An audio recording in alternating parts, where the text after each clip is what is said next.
It is truly a blessing to live in times when there is a prophet among us, to whom the Lord himself reveals things to come in visions and speaks in dreams. The global seer prophet Trinity Holy delivered a prophecy on the Facebook Live video on the April 19, 2019 at 7:35 a.m. concerning China and Russia, that they will invade Africa. This is what he said.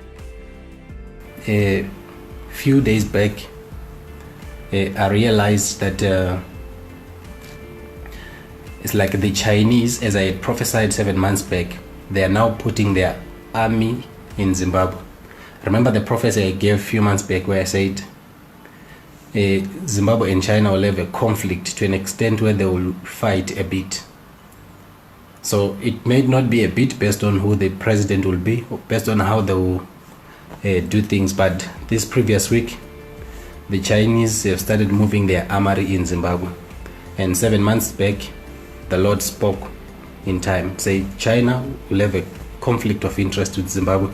They'll fight here and there.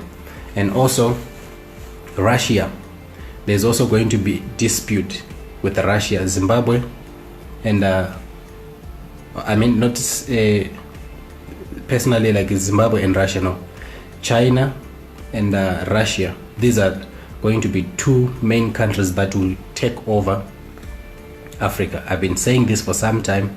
You can track my prophetic and you take note of what the Lord has been saying.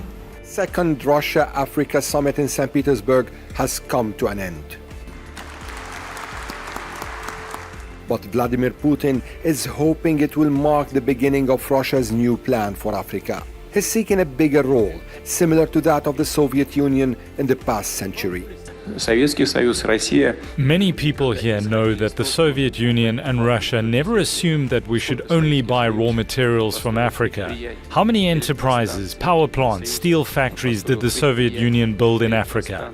We must return to this practice, as my colleague has just said, and we will do this both bilaterally and on international platforms. At the summit, the Russian president pledged to maintain grain supplies to Africa, laying the blame on the West for soaring global food prices.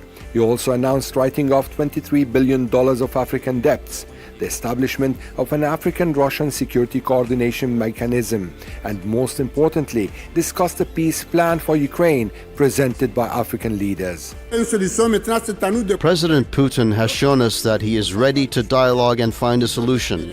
Now we need to convince the other side. I hope we can do that. We have established once again that it can be done, and this gives us optimism. We are acting as a mediator. We will talk to one side and the other. I hope that we will achieve positive results. South African President Cyril Ramaphosa reflected on Indonesia's Bandung conference as he welcomed dozens of nations to the BRICS Africa Outreach and BRICS Plus dialogue. We recall the Bandung conference of 1955, when Asian and African nations demanded a greater voice for the developing countries in world affairs. The conference called for the recognition of the equality of all nations, both large and small. That vision is finally coming to life decades later, led by the BRICS nations.